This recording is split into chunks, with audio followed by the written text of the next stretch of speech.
my dad cry, and my dad was pissed off. He almost punched me and wanted to knock me out. And anyways, I met my wife at the age of 18, and that's when I told my parents, you know what, I'm gonna move in with this girl, and we moved into this little shed behind Mobile Home Park. I lived there from the age of 18 all the way until I was 23.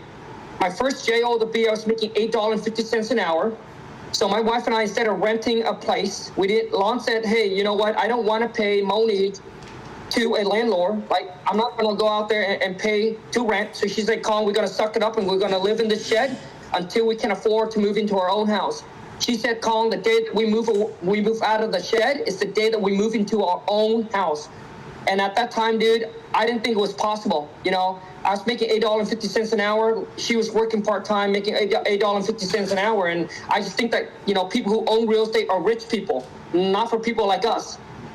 So anyways, dude, we put our head down, we just hustle, we just grind, zone out all of our friends, zone out our families, zone out all the talk that's toxic, the negative noise, and everything. And so my first little business was a little kiosk in the mall selling hair extension. And so things were going good until the Canadian dollars took a hit. And then Amazon came in and everybody who was buying online, so physical wasn't it anymore. And that's when I merged into real estate. And I share that with you guys because sometimes one door shuts, God will open up another door for you. There's always, dude, God will never shut all doors and leave you hanging. You know, people always ask me, so Colin, who was there for you during your low time? And there's only two people, my friend, God and the wifey. That's it.